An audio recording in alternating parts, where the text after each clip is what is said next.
Right. Yeah. Yeah. Huh.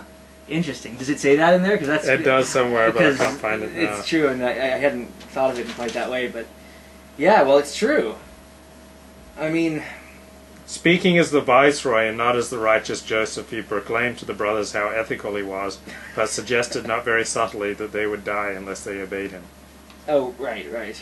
Well, they may die anyway, but it also does suggest what I think you were just saying, that he, I fear God, so you're not going to die a terrible death, because if I didn't fear God, you would die a terrible death. That's interesting. Yeah, because this is a hell of an opportunity for revenge. I mean, can you imagine Genghis Khan? If Genghis Khan were the vizier of Egypt and his brothers came down in this situation, good God, Genghis Khan would have been, sleeping with their wives on top of their backs. Like, he would have, like... So that's very nice. Joseph. So do you think it's good or bad for the Jews when you have a Jew in power like Joseph? I don't think... Like Joe Lieberman. If Joe Lieberman became president, do you think that would be good for the Jews or bad for the Jews? I don't think it'd be either good or bad. I mean, I think it depends on how you play it, like everything else. I mean, I don't think Jews, by fretting and obsessing over, oh my goodness, the Goyim are going to hate us because there's a powerful Jew, I don't think that's true. I don't think the Jews know shit about the Goyim, is what I think. I think that they don't know what...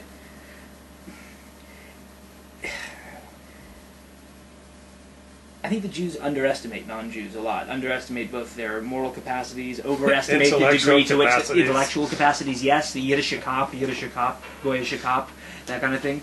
I think they overestimate the degree to which non-Jews are obsessed with Jews. There are some who are, I know. But I think a Jew in power is not in and of itself a problem or a blessing. I think... You think the Jews by nature are more likely to commit white-collar crime? Well, by nature is a tricky word. I certainly think that a disproportionate... If Jews are 2% of the American population, I would be shocked if they weren't a significantly larger proportion of white-collar criminals. I mean, anyone who wants to argue with me on that and call me an anti-Semite for that, I'm ready for you. Because, right? I mean, don't you agree? Did you invest any money with Bernie Madoff? No, but I'm on Bernie's side. Did we talk about this last week? I don't think we did. I don't.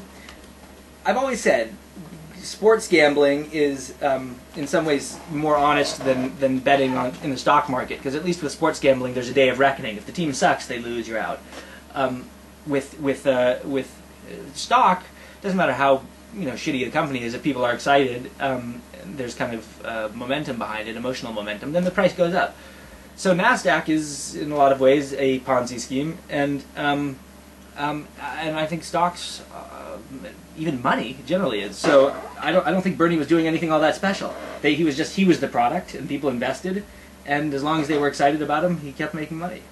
Well, Bernie Madoff came into my chat room here earlier today, and he said, "Joy to the world, today we mark the birth of the real Mashiach, the one who can and will forgive all my sins. But will the hordes of angry Jews parked out in front of my apartment on Park Avenue take the hint? I doubt it. I'm thinking of doing Chinese today, but I don't know any Asian women. Today is a good day for a Jew to get things done. Jesus forgives my sins, why can't the Jews?" Well, that's funny on a lot of levels. There's a...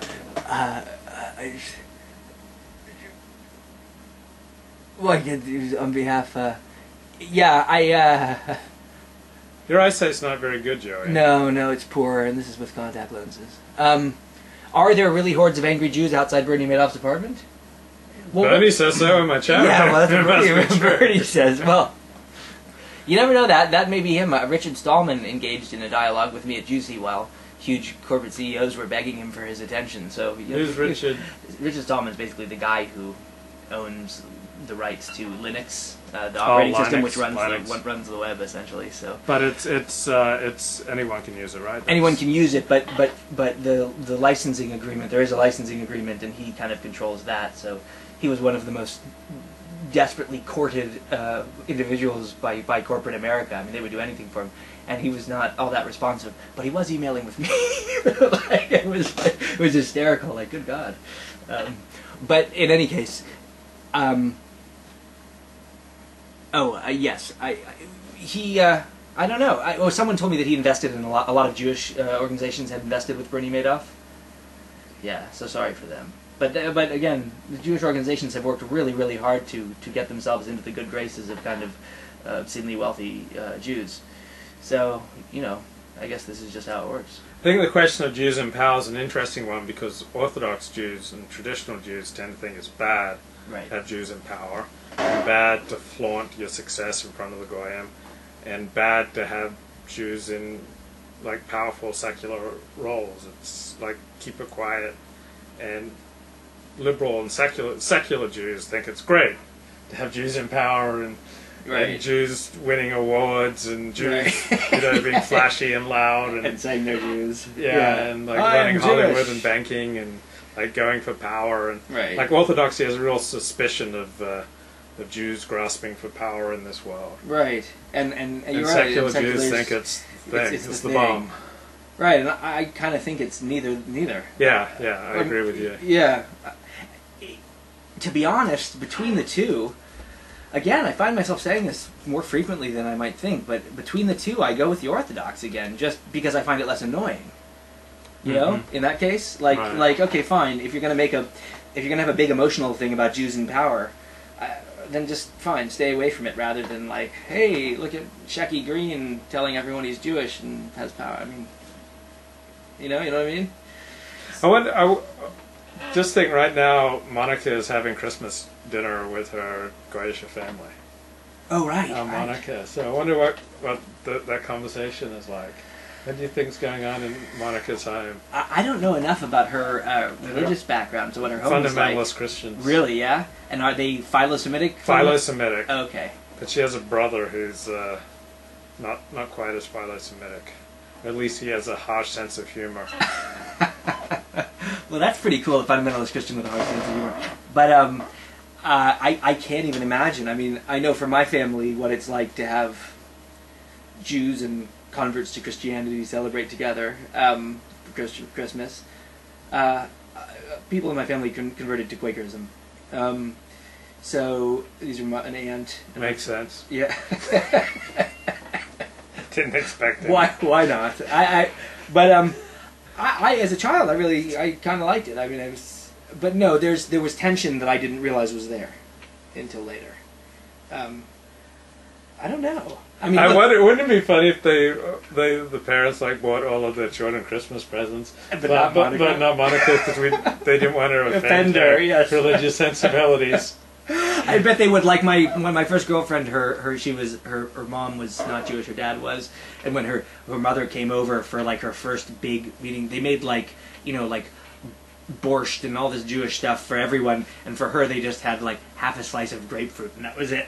Like, it was like because they didn't want to offend her with the Jewish stuff. Like, it's great. But is it like that? Is her family like? I can't imagine it's like a thrill for either party. Like, just mention you have a kid who converts to Judaism, then you have them home for Christmas dinner. Like, the parents must feel like failures, and then Monica must not be so thrilled either.